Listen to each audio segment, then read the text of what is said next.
Hi, and welcome to the latest program for Attending the Garden.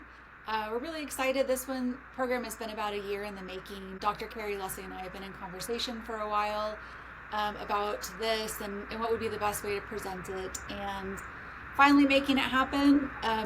This is sort of a topic that I feel really strongly about. When we first started talking about doing Tending the Garden, I really felt that people, because I went to a retreat held by the UMC last year, and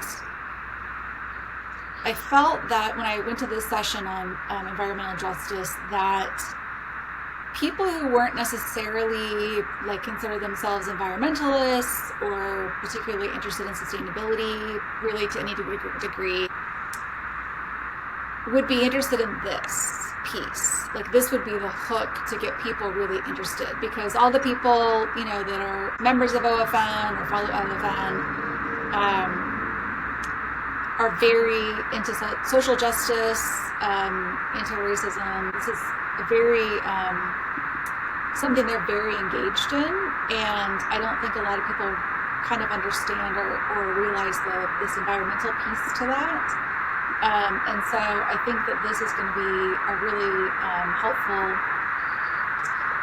way to kind of engage people in this topic and to maybe become more sustainable or think more about climate issues or become more climate advocates with this information in mind. That this would be like a highly a motivator for people to engage in this issue. So I appreciate you sharing your expertise.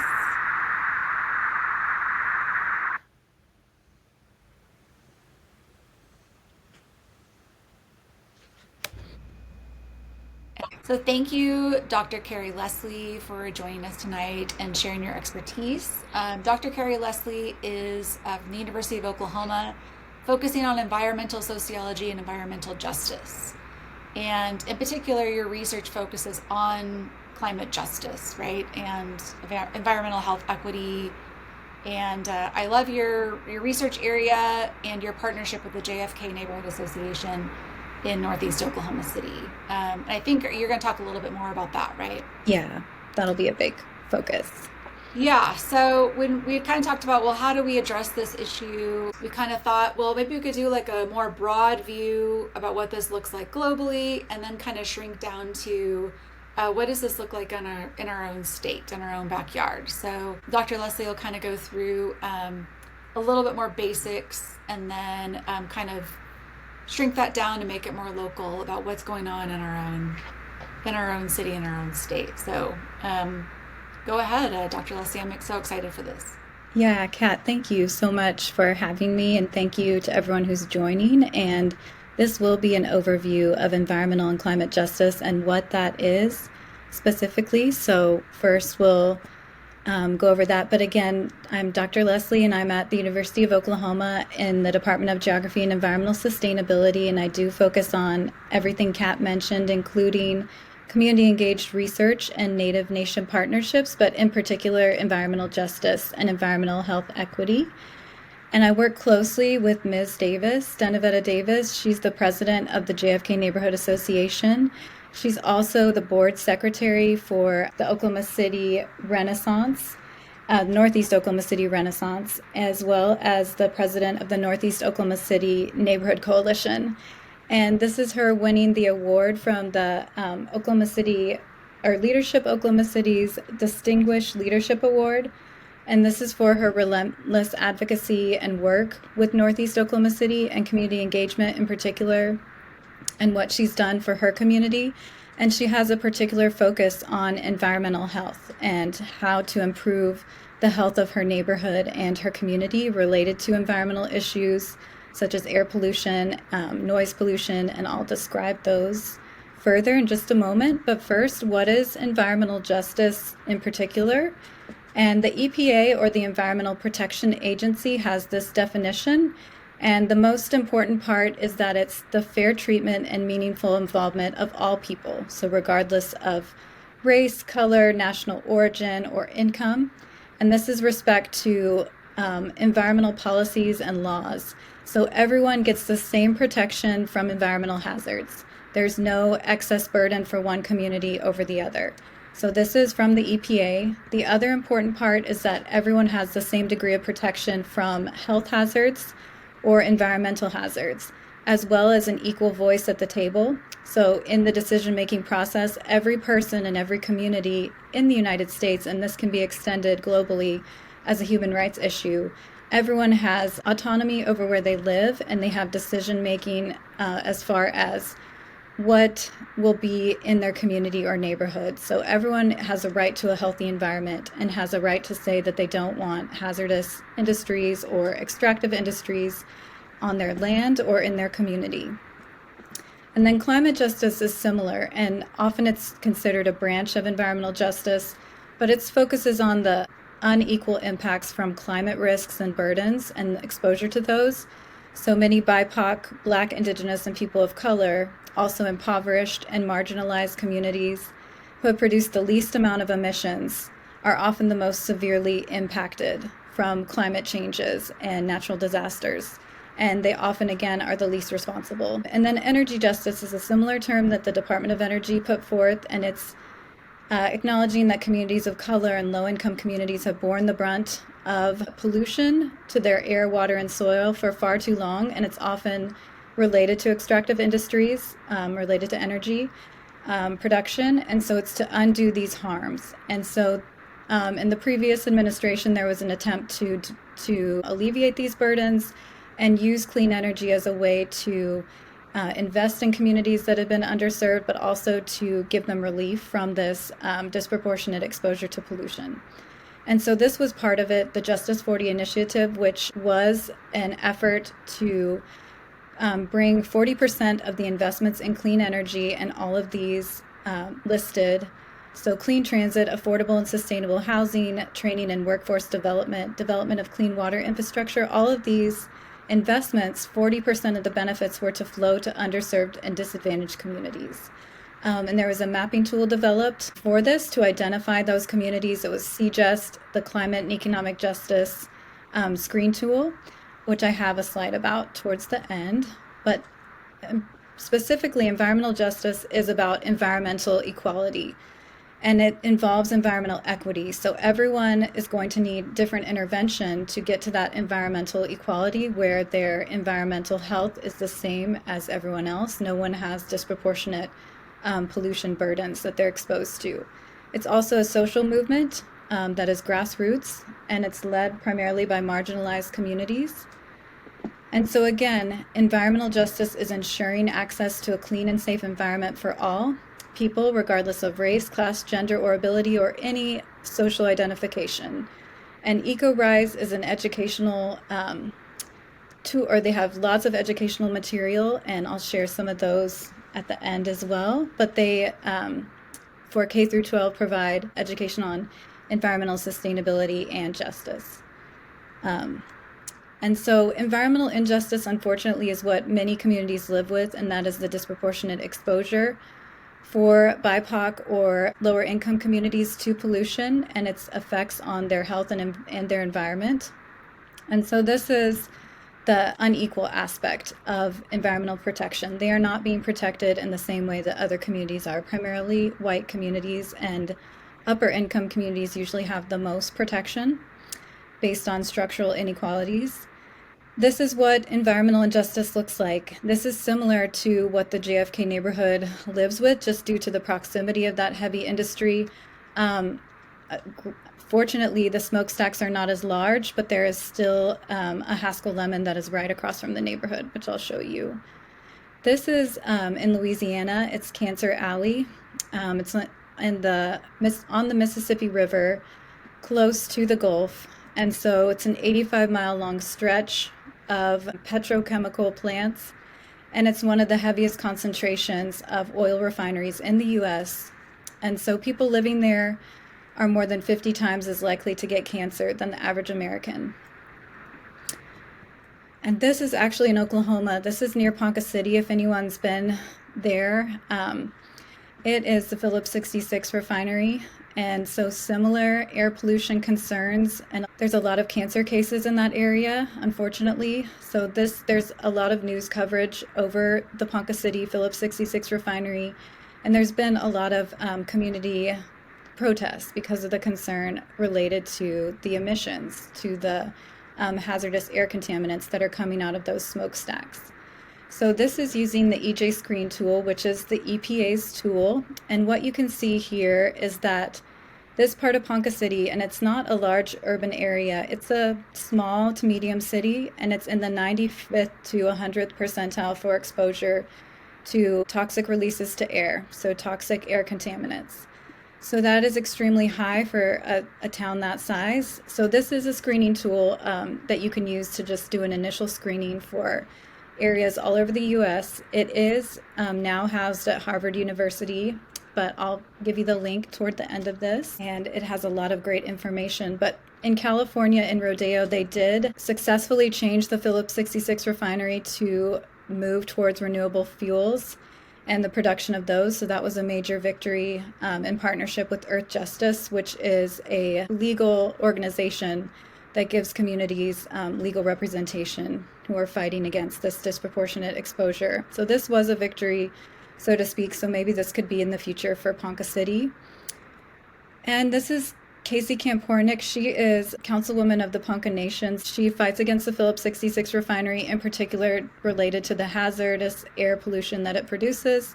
She's also one of the founders of Earthworks, and Earthworks is a great organization, a national one and international one, and they work with communities that have been harmed from extractive industries in particular, and offer them protection as well as just ways to secure protections for the people there. Can I ask a question? Yeah, absolutely. When you say extractive, can you give me some examples of what that would entail? Yes. So extractive industries, those would be oil, coal, anything that is extracting a mineral or a resource from the earth. Gotcha. Would be an extractive industry. So yeah, mining, but often it's oil and gas related. Yeah. And those have been, unfortunately, even in Oklahoma, I've met with people who have not had adequate consent for their land use or for their land, and there's been, an oil rig built very near their home, or something that was, the consent was, not very ethical, or they didn't have enough consent, they felt like, or say so about the proximity. And then this just reiterates that how clean your air is should not be determined by where you live, your zip code, as well as, extractive industries often are targets, so to speak, or will pick communities that are either marginalized or have less political say or less economic backing, basically. And so this is where the term environmental racism comes from. It is environmental injustice that in particular is about discrimination related to race. So anyone that is Black, Latinx, or Indigenous often is going to have more environmental burdens where they live. And that is the term environmental racism is describing that. So also any policy, practice, or directive that disadvantages groups or communities based on race or ethnicity. Industrial racism could be a similar term, just that it's not really the environment that's being racist, it's more the industries. And then this is a video we could link, but it's Dr. Robert Bullard. He's known as the father of environmental justice, and he talks specifically about Houston in the present day and how even highway development is disproportionately built in Black communities. So they will build highways through African American communities, often before they disturb white communities. And so he's at Texas Southern University in Houston. He has the Bullard Center for Environmental and Climate Justice, and he's a sociologist, and one of the things he's famous for saying is the U.S. is segregated and so is pollution. So he's really analyzed the structural inequalities of this. And so one of his earliest studies, he found a disproportionate prevalence of waste sites in Houston, and the majority were in African American neighborhoods. So this was a clear example of environmental racism in Houston. And this is from the New York Times, but it's showing PM 2.5, which is particulate matter 2.5, which is an air pollutant. And so in all of these areas that produce PM 2.5, Black communities have the most exposure. This was in 2021 by Tabucci and Popovich.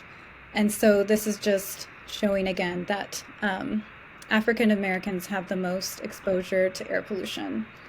And there's several other research studies that show this as well. Environmental health in particular is a branch of public health that focuses on the intersection of health and the environment.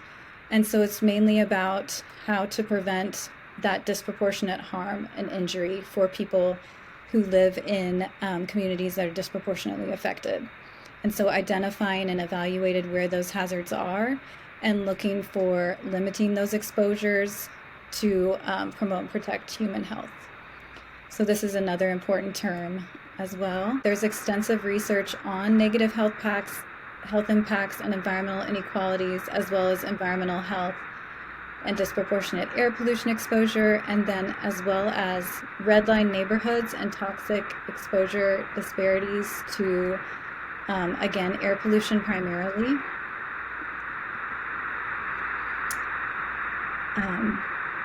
Backing up a little bit, so various corporations have to make decisions about where they're going to build their waste facility, or whether that be like a landfill or a refinery or some type of like industrial facility that's going to have waste or some kind of byproduct, or could be any of those things that are going to be releasing something harmful either in the water or the air or whatever. Mm-hmm. And so they have a process where they as a corporation are trying to decide, okay, what land should we purchase to build this? Where do we want to have this located? And then is this sort of like on them to make that decision, or are our cities involved in that decision as well? Is like how are those sort of things connected? I know you're saying that it's the systems that are so can you kind of like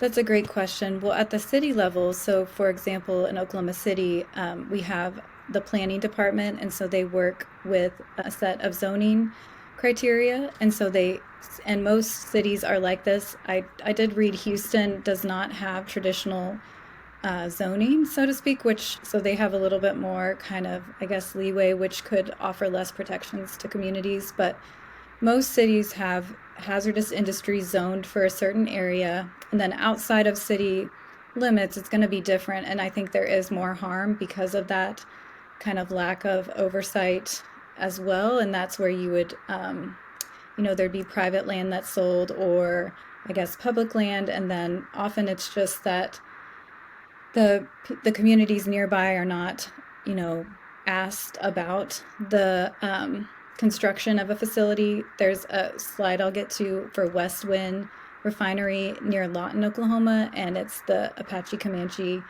Kiowa. They've been in opposition to it, but they were not part of their leadership was informed, but not everyone was, and the nearby neighborhoods were not adequately informed, as well as the church. But so I'm kind of using that as an example, but in cities, there's often hazardous, or there's areas for industry, and then there's areas for residential areas, and then there's commercial. And so you usually don't put them next to each other, industrial and residential. But for the JFK neighborhood, that's the biggest issue, because they have this historical remnant of industrial zoning near a residential area, and that's the biggest problem. And many communities of color have that same kind of historical remnant because of redlining, which is something I was going to explain, but it's basically where certain neighborhoods were considered hazardous, so they weren't given loans by banks. And then they were also, so they were underinvested in by the city. This was in the 30s, 40s, and 50s primarily.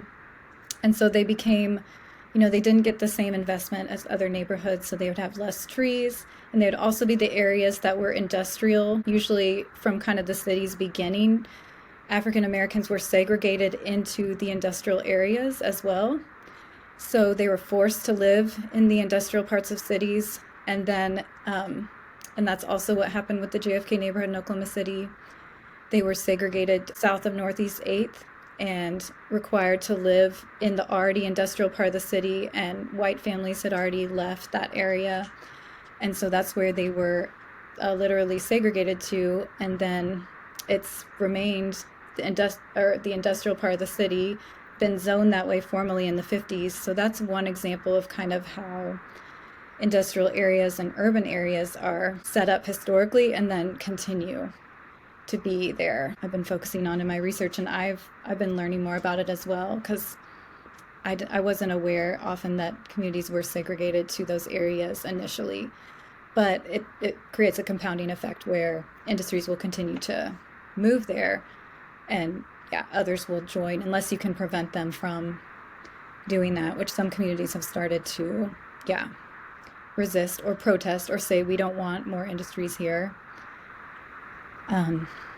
So that's one. But this is one of the earliest, or known as the beginning of environmental justice. So it was in North Carolina, Warren County in 1978, and there was a large amount of PCB that was in a landfill, but then it was also spread along roads in primarily African American communities.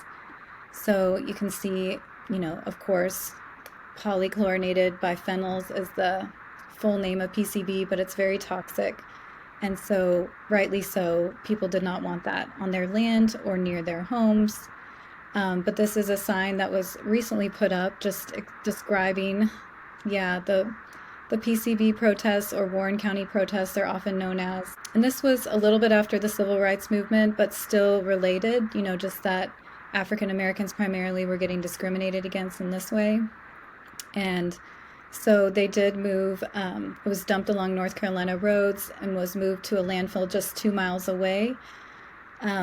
Still way too close, but so protests did sparked what is known, often people say this is the beginning of the environmental justice movement in the U.S. This is a famous image, just, again, toxins and toxic oppression often, again, threaten marginalized communities the most, but then this is also, I'd say, a climate justice image, just climate change is impacting island nations and communities the most from sea level rise, and they've done the least. They emit the least amount of emissions compared to the U.S. or high-income countries.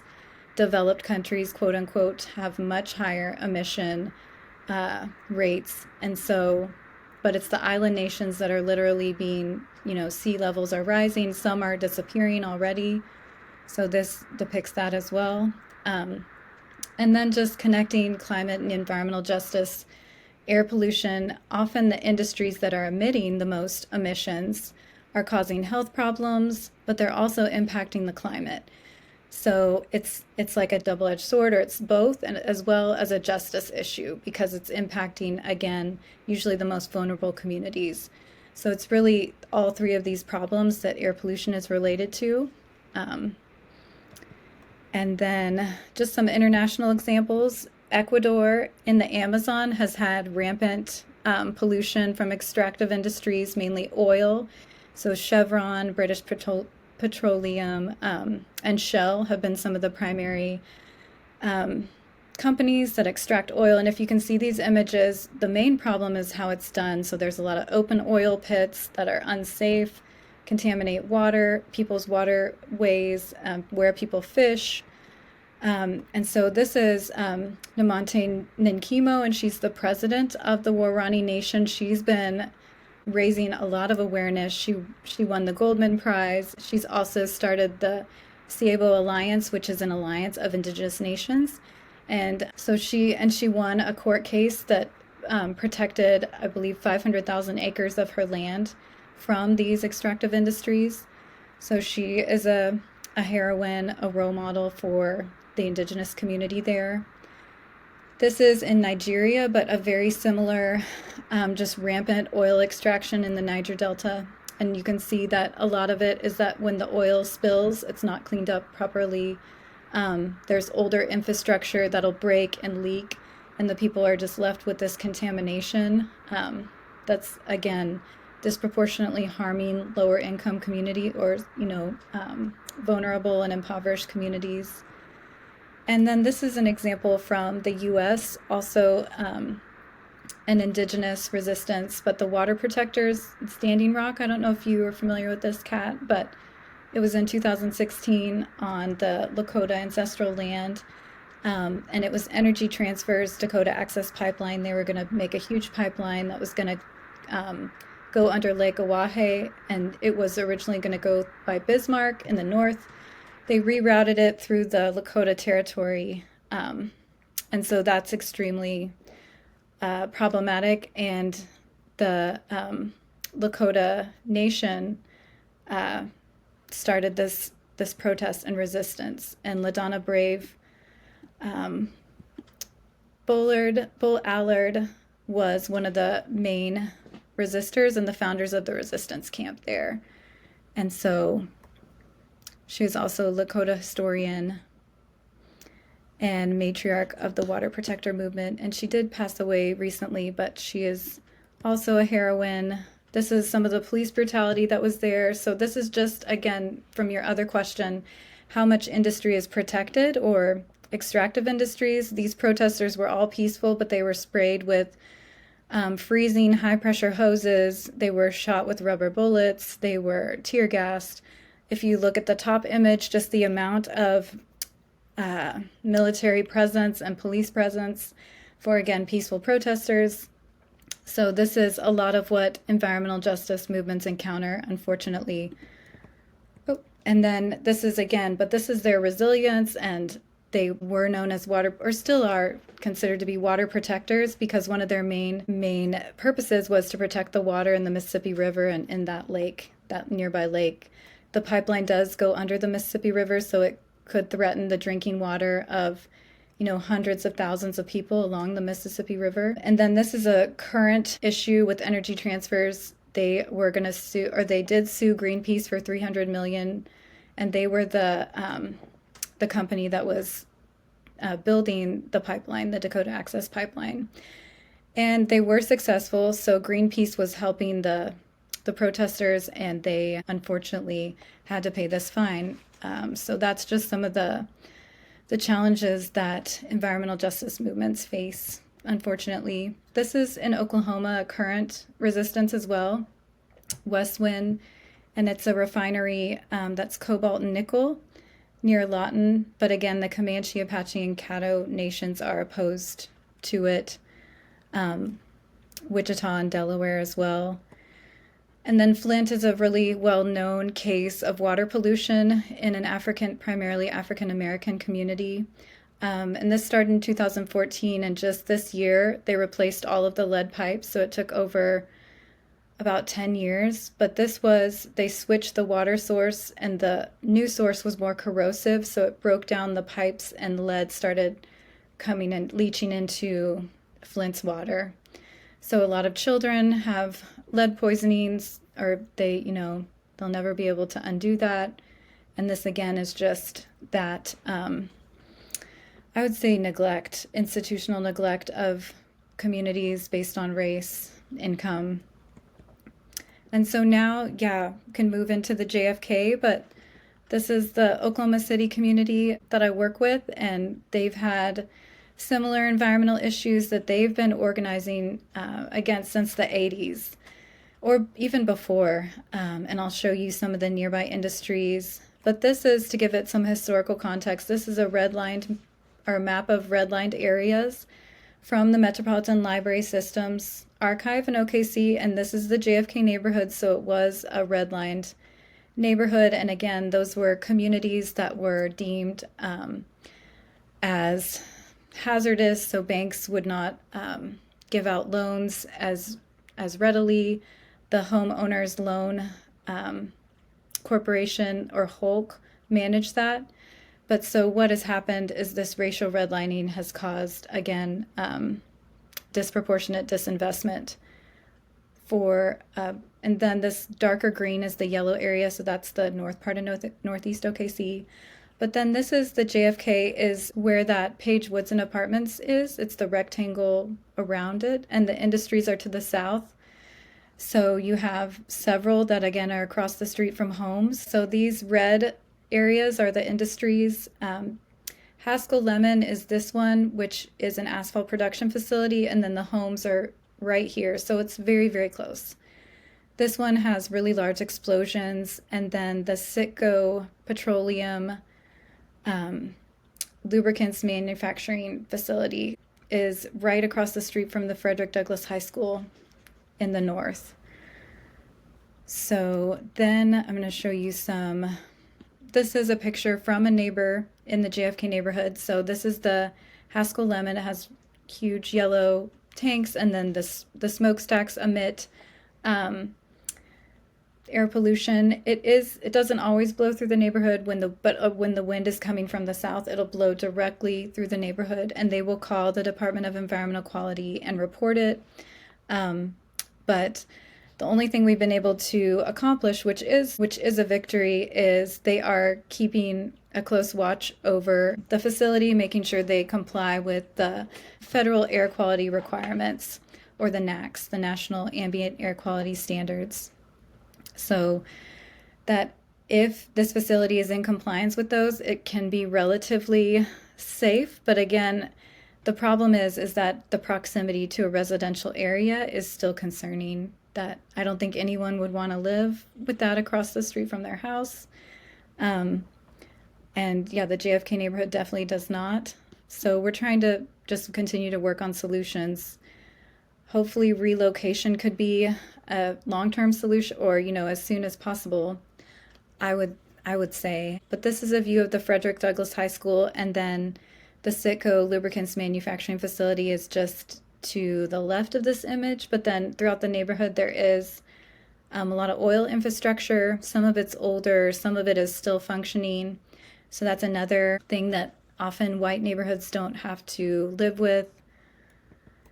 This is a view from Martin Luther King Avenue. You can see the Oklahoma City skyline, and the Deersburg Industrial Recycling Facility is over on the right side of the image, so to the north, so to speak. But this is an image of an explosion. They have explosions that happen randomly when they're shredding cars and gasoline is left in the tank. It will explode. And the explosions we had an OU civil engineering and environmental science class who measured them at 140 decibels, which is the equivalent of being 100 feet from a jet engine, so not far. And but the residents talk about their homes shaking, their windows shaking when these happen. The older residents talk about, being very fearful. And so this is something they've been organizing against for decades. There was I'll get to that in just a minute, but this again talks about the air pollution exposure, and again the 95th to the 100th percentile is in the red, and that is the western part of the neighborhood. So just upper levels for PM 2.5. This tool also uses income and racial demographics, so it's a screen for environmental injustices.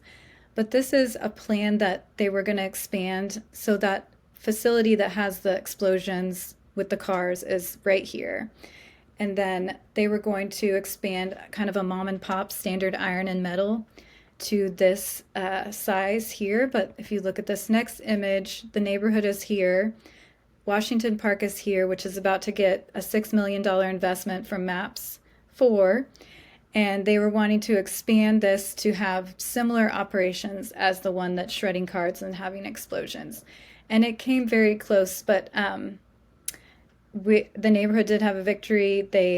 Miss Davis and a lawyer, Jeff Trevilian, spoke at the city council meeting in front of city council and said, we don't want this expansion. We want you to deny the special permit.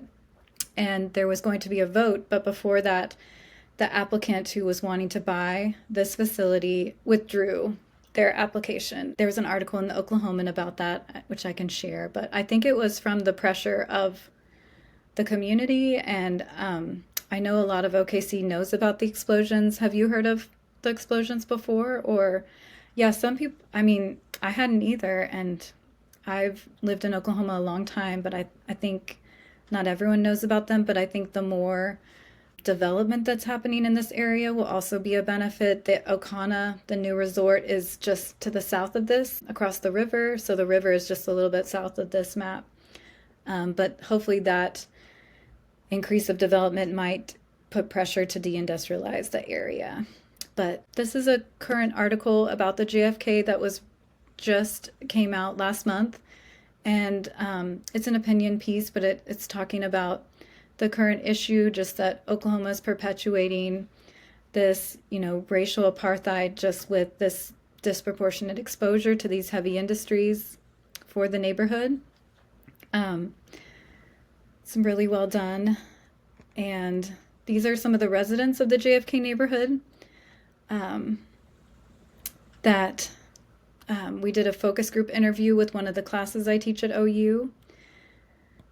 And this is something we're working on, hopefully establishing in Oklahoma as soon as possible. But the HEAL Act in Washington State is the Healthy Environment for All Act. So it's an environmental justice piece of legislation that protects all communities and provides protection through policy and laws that would, establish environmental justice as what everyone deserves to have. And this is just some more information about it. And it was passed in 2021. And it's unique because it combines the Department of Health as well as other state agencies, Department of Agriculture, Commerce, Natural Resources, and Transportation. So it's a really unique coalition that I hope we can establish in Oklahoma. I had a student who drafted an Oklahoma Clean Futures Act as potential draft legislation that he shared with Ms. Davis. And this is just some basic, if you do see anything that's environmentally hazardous, the Department of Environmental Quality, you can report any of this at any time with this number or through email contacting them. So really, I always urge my students and just, whenever I give a presentation to, if you do see something that's environmentally concerning, you can definitely report it or contact it. These are some of the mapping tools that I mentioned, but then there's tree equity score, mapping inequality, and the tree equity score will give you, it will show you across the U.S. which communities have more trees than others, because again, that's an environmental inequality or just a infrastructural inequality. Some neighborhoods have a lot of shade trees, have a lot of landscaping, and others have less. And so OKC Beautiful works to plant trees in underserved communities as well, if you're familiar with them. I know you are. And then this is some of the EcoRise environmental justice curriculum. That's really excellent. That and it's all free and it's all online. If you just look up EcoRise and look at their K through 12 curriculum, they have a lot of great activities for any educators. This is Robert Bullard, who I mentioned before, Dr. Bullard at Texas Southern. And then this is another tool that's international. And then again, just who are your local community heroes? What have they been doing within your community? Because again, I think anyone can spot or identify where there's an environmental injustice or an environmental concern. And a healthy environment is important for everyone. You don't have to be an environmentalist. It's connected to all of our health to have, no air pollution, no water pollution. And that's mostly what I had. This is my class. So I teach a capstone class, seniors at OU. And this was the last one we did with Miss Davis. And this is Rodney Redis. He's the JFK vice president. And these are some of my past classes that I've taught at OU with Miss Davis. So it's been an honor to work with her and to try to find solutions for the JFK neighborhood.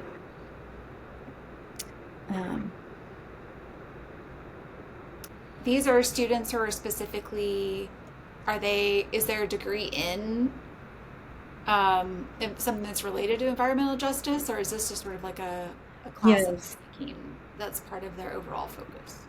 These are environmental studies majors. Okay. So, yeah, definitely have an environmental focus, but not all of them focus on environmental justice necessarily. There was a range of, yeah, focuses. One focused on emergency risk management, and another is going to law school at UC Boulder, so doing environmental law. Yeah, and then another was a biology double major, so she looked at biodiversity impacts in urban areas. Um, but yeah, That's exciting. That's a little bit of hope that we're sending young people out to yeah, be knowledgeable and advocates and make that their focus. You had mentioned at the beginning that there, with the previous administration, like 40% of those funds were going to go to underserved communities. Is yeah, that has that funding been threatened? yeah, absolutely. It's kind of Extended? changed. Yeah, it's changed the nature of grants. So during the previous administration, all federal grants were required to have a community benefits plan, or how would the community be either harmed or benefit. And those have been removed from the Department of Energy, or not required. But the JFK had a grant with the EPA um, that was terminated in February. So we are looking for other funding possibilities, but I'm also working on just the national advocacy to get those grants back, because the Environmental Protection Agency's Environmental Justice Office was closed as well in February. So they canceled hundreds of grants across the country that were going to be the first environmental justice grants, I think, historically, where funding from the EPA was going to go to communities like the JFK. And their funding was for air quality monitors. So they were just seeking to monitor the air quality on a daily basis and have it be accessible online for residents, so they could see when pollution was high, when they might not want to go outside if the PM 2.5 was higher than other days. The Citgo has smokestacks as well. That's the other industry that's to the northeast of the neighborhood. So that loss of that funding was devastating. So Was that money already appropriated? So is there an yeah, opportunity maybe to fight that? absolutely. I think so, because yeah, what I've heard is that legally they have a right to it. And I did a professor I know also at UC Boulder said that the EPA had filed a lawsuit, or another colleague I have in DC said that EPA had proceeded with a lawsuit to get the money that Congress had appropriated for those environmental justice grants, mainly from the Inflation Reduction Act, that large piece of legislation under the previous administration. So that wasn't even, that's the EPA that's done that? Like, is it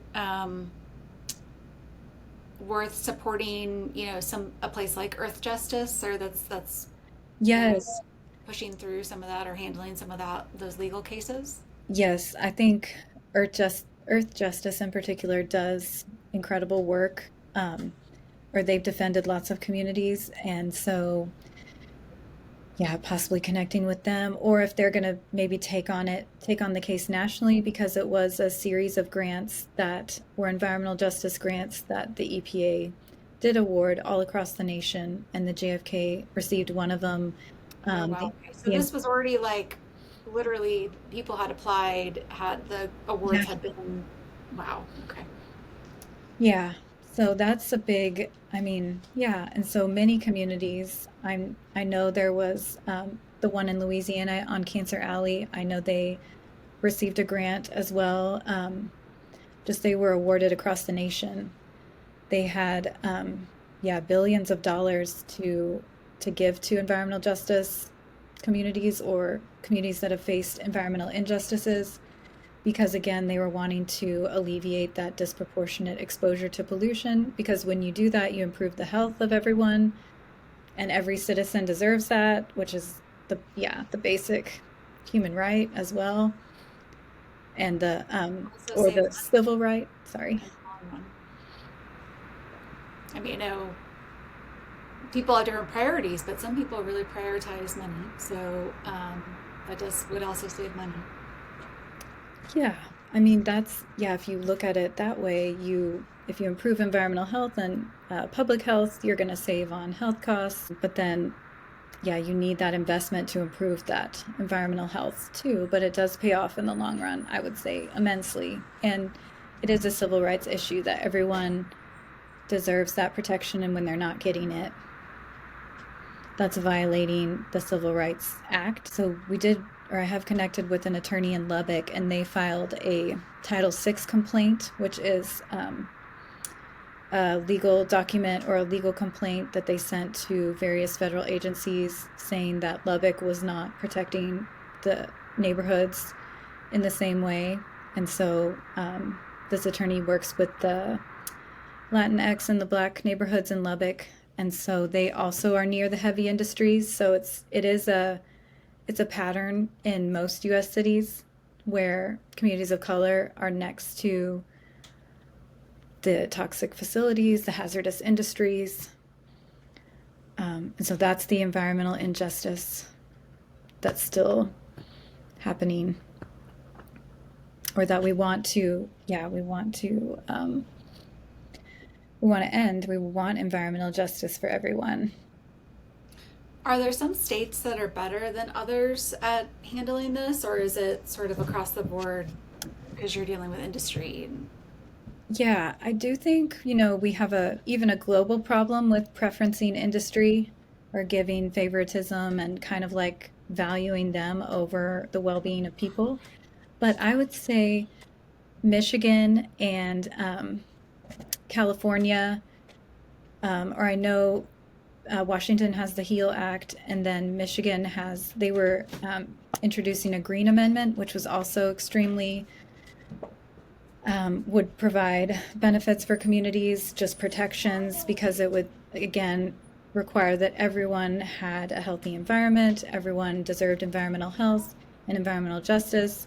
So I think it's coming. I feel hopeful that it is something that more states will adapt, mainly because partially pressure, and then I think everyone is hopefully recognizing that a healthy environment is important for everyone's well-being, but it's just, again, a basic human right. So I think there was a great webinar I listened to from advocates in Michigan, and that the University of Michigan put on, that was environmental health and justice, and they were talking about the Green Amendment and introducing. And so if Oklahoma, and so my student who suggested the Oklahoma Clean Futures Act, I thought that was a great title, but anything that guarantees equal environmental health protections for everyone. Just thinking about solutions, Yeah. that there are some states that are modeling, that this could look different, that it's not just shrug, this is just a natural byproduct of industry or whatever. Also looking at solutions, it was interesting when you said, like, in California, there's I think, was it Phillips 66? And so the solution is it always that we need to have more clean energy, or there's not like some way to like contain the output or redirect it, or like the answer is the solution needs to be moving towards clean energy? Is that accurate? No, I think it could be a mixture, or there could be short term, in the short term or immediately. I think at least the technology needs to be up to date, or where you have the most advanced filters on smokestacks, so that what is being emitted into communities or nearby communities is the very bare minimum, or even the healthiest that it could be. I know, or I just read a piece where some young people or teenagers had invented some kind of tailpipe filter, and I think it had, I want to say algae. I'd have to look it up, but so anything, and it was gonna, so you could put it on your car, and the emissions would be much cleaner, even coming out of a car. So there could be technological advances, but backing up, there's an enormous problem with these industries also emitting carbon-based gases, which is exacerbating climate change. And so we are having this other massive environmental problem, which is climate threats. We had the flooding in Texas this summer that was devastating, and so many lives were lost. And so I think the more that we have severe weather in the US, more people are seeing how severe climate change impacts are. And clean energy isn't necessarily perfect, or there can be, but I think it's one of the best tools we have at the moment because it is renewable and it does take initial investment, which is where the federal funding was going to be a key part of it. And then after that investment, it really saves people money as well. And then it doesn't have those harmful air emissions and pollutants that come just from combustion. So I really think we do need to kind of shift away from, as much as possible. It is a huge challenge, and as the slides I shared, people are often, their lives are threatened when they challenge industries and challenge the way things have been done.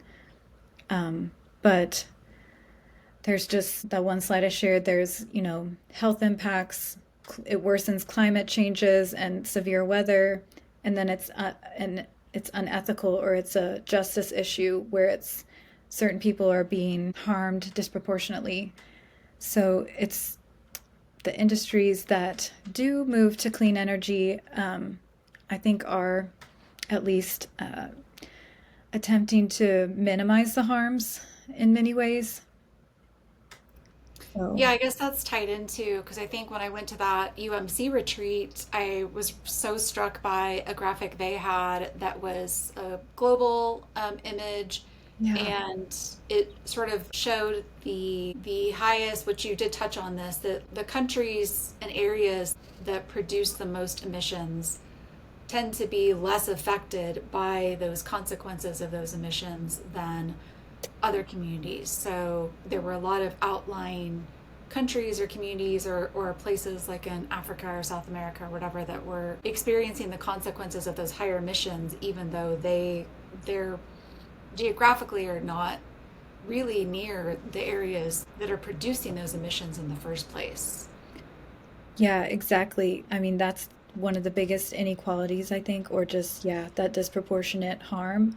We are seeing natural disasters all over, but again, when they hit a vulnerable community, it can be much more devastating than if they hit, a wealthy community. Or I know even with Hurricane Katrina, the wealthier neighborhoods were rebuilt much faster than the lower income ones. So there's always that compounding harm and burden when the resources aren't there to rebuild. But then, yeah, island nations they've been advocating at the last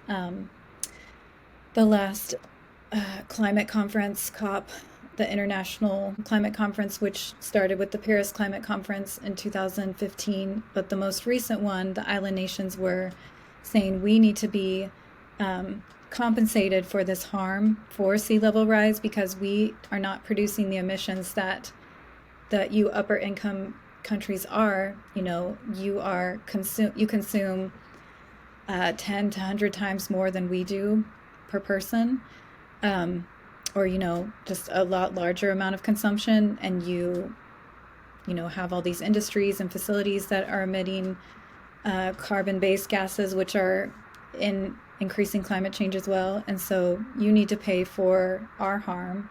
So there was some money awarded to them, and they were saying it wasn't enough, but they have a valid argument. And so there is a law principle, polluter pays, which isn't always enforced, but in environmental law, international law, the person doing the harm is supposed to compensate the community or entity that's harmed.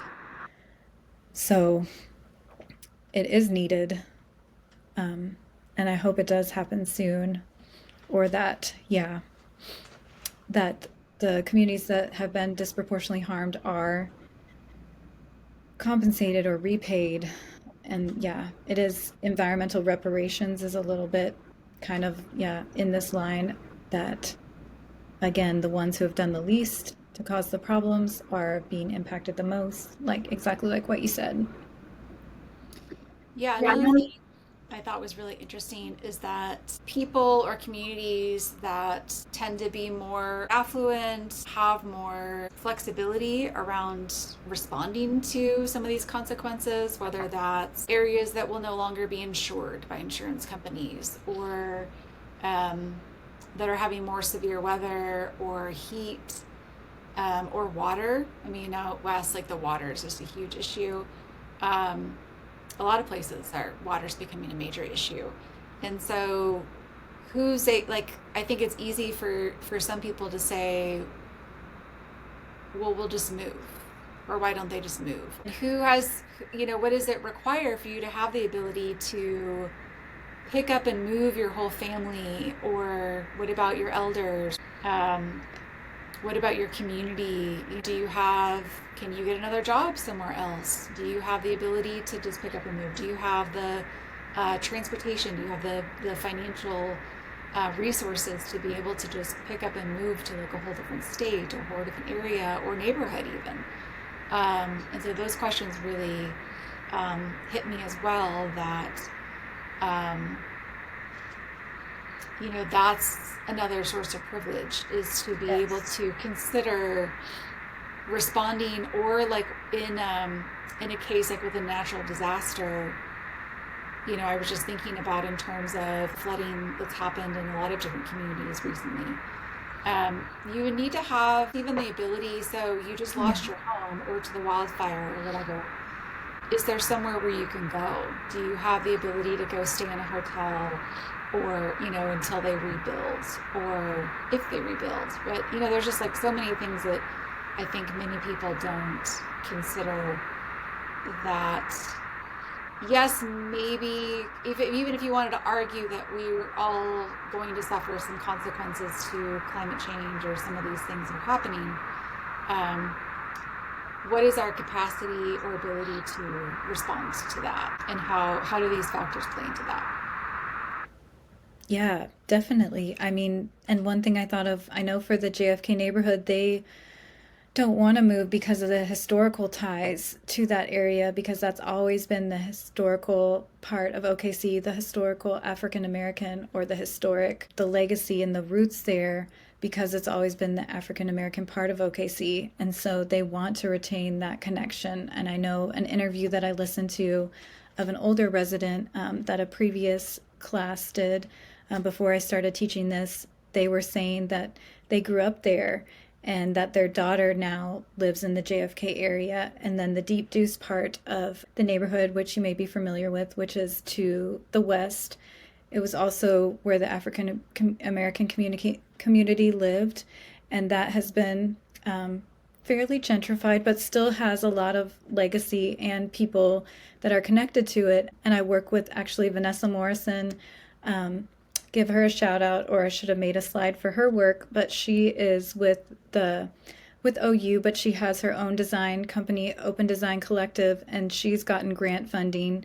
She's in architecture as well, and city planning background, and they're going to make a legacy trail that connects Deep Deuce to the JFK area to reconnect those neighborhoods, because I-235 was built in between them in the 70s, and I think completed in the 80s. I'd have to check those dates, but I know so it cut the African American community in half. And I heard a story on NPR that other cities, I want to say Memphis, but I know the reporter was talking about other cities in the U.S. where it was the same. I know Tulsa, the Greenwood area, and that part, the African American community was also, a highway was built right between them. So this, again, systemic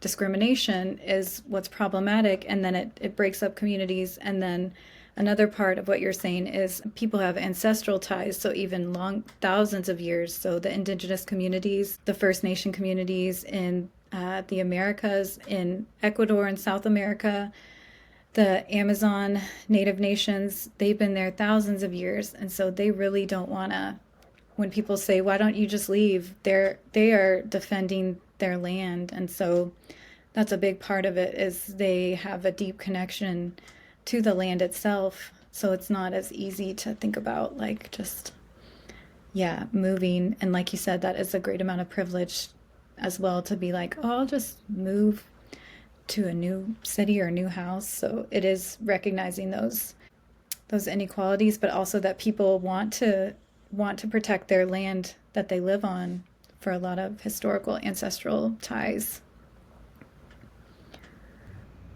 Well, thank you so much. This has been just so informative, and I'm so glad that we finally made this happen, and I really appreciate all your work. It's just really glad that you're here. I'm glad you're here too. I'm grateful for you and everything you're doing, and for making this series. I think, yeah, that the more we can talk about just environmental health or improving the environment, caring about it, the better we'll be in the future. All of us. Mm-hmm. Yeah. Yeah, this is a huge, very important that we amplify this message and sort of bring attention to, well, this is so important. So thank you so much. Yeah, you're welcome. I really appreciate it.